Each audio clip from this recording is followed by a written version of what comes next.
Assalamualaikum warahmatullahi wabarakatuh. Salam guru penggerak.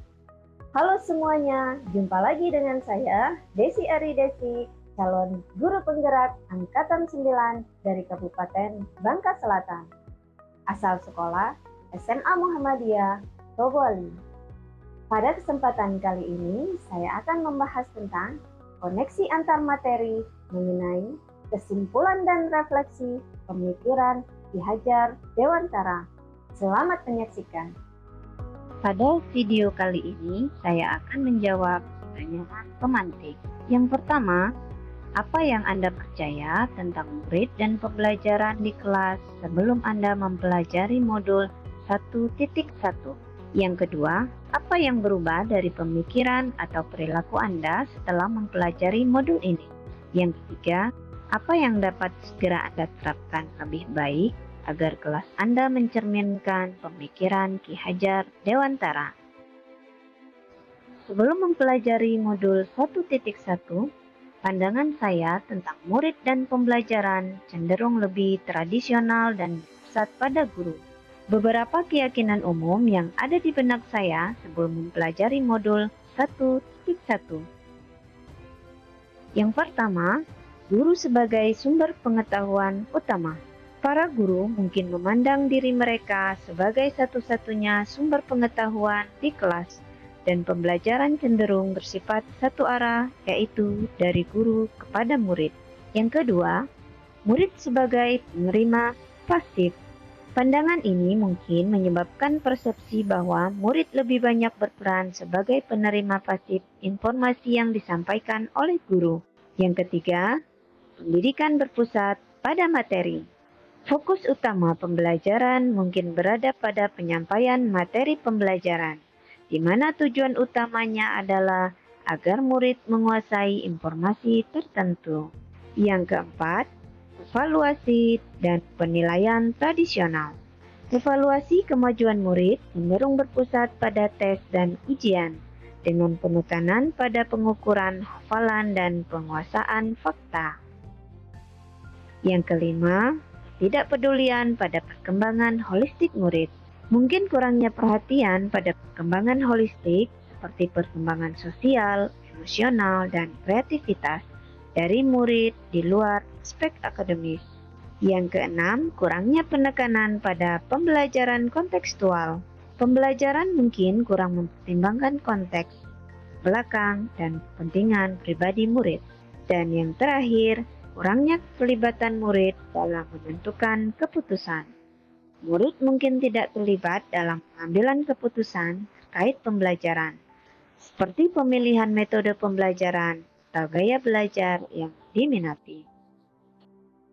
Pikiran Ki Hajar Dewantara, pendiri Taman Siswa dan tokoh pendidikan terkemuka di Indonesia, menggeser paradigma ini dengan mengenalkan konsep refleksi dalam pendidikan. Pendekatan ini menekankan pada yang pertama, pembelajaran berpusat pada murid. Menyadari bahwa murid memiliki peran aktif dalam proses pembelajaran dan perlu mendapatkan peluang untuk mengembangkan potensi mereka. Yang kedua, pembelajaran yang kontekstual. Memahami konteks sosial, budaya, dan lingkungan murid untuk membentuk pendekatan pembelajaran yang lebih relevan. Yang ketiga, pentingnya pendidikan holistik. Menyadari bahwa pendidikan harus mencakup aspek-aspek fisik, intelektual, emosional, sosial, dan moral murid. Yang keempat, evaluasi yang beragam. Menggunakan beragam metode penilaian yang tidak hanya berfokus pada tes tulis, tetapi juga mengakui berbagai bentuk kecerdasan dan pencapaian murid. Yang kelima, pelibatan murid dalam pengambilan keputusan. Melibatkan murid dalam proses pengambilan keputusan terkait pembelajaran agar mereka merasa memiliki tanggung jawab atas pembelajaran mereka sendiri. Yang keenam, pembelajaran sebagai proses reflektif. Mengajarkan murid untuk merenungkan pembelajaran mereka sendiri agar dapat mengidentifikasi kekuatan, kelemahan, dan area yang perlu ditingkatkan. Agar kelas mencerminkan pemikiran Ki Hajar Dewantara, seorang guru dapat menerapkan beberapa langkah dan prinsip berikut. Yang pertama, pembelajaran berpusat pada murid.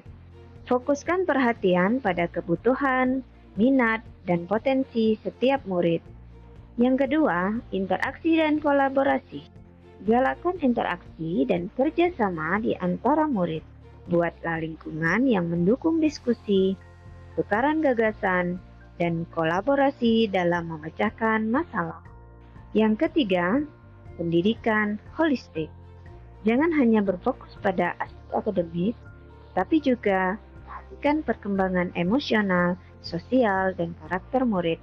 Yang keempat, metode pembelajaran varied. Gunakan beragam metode pembelajaran seperti diskusi kelompok, proyek, presentasi, permainan peran, dan kegiatan praktis. Yang kelima, refleksi dan evaluasi formatif. Ajarkan murid untuk merenungkan proses pembelajaran mereka, mengidentifikasi apa yang telah dipahami dan apa yang masih perlu ditingkatkan. Yang ketujuh, kreativitas dan inovasi. Dorong kreativitas dengan memberi ruang untuk pemikiran kreatif. Yang kedelapan, kesinambungan antara guru dan murid. Guru tetap memiliki peran penting sebagai fasilitator dan pengarah pembelajaran, tapi juga beri ruang bagi murid untuk mengambil inisiatif dalam mengeksplorasi topik dan memecahkan masalah.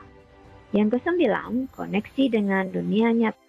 Hubungkan materi pembelajaran dengan kehidupan sehari-hari dan dunia nyata. Yang ke-10, pemberian contoh positif. Jadilah teladan yang baik bagi murid dan sikap-sikap serta nilai-nilai dan cara berpikir. Tunjukkan empati, kerja keras, dan semangat positif dalam pembelajaran. Yang ke-11 atau yang terakhir, terbukaan terhadap perubahan. Guru selalu siap untuk mengadaptasi metode dan pendekatan yang sesuai dengan perkembangan murid dan perubahan lingkungan pembelajaran. Dengan menerapkan prinsip-prinsip ini, seorang guru dapat menciptakan lingkungan pembelajaran yang mencerminkan pemikiran Ki Hajar Dewantara yang lebih berpusat pada murid, inklusif, reflektif, dan mendukung perkembangan holistik murid. Demikian video saya pada kesempatan kali ini. Sampai berjumpa di video selanjutnya. Terima kasih atas perhatiannya. Wassalamualaikum warahmatullahi wabarakatuh. Salam Guru Penggerak.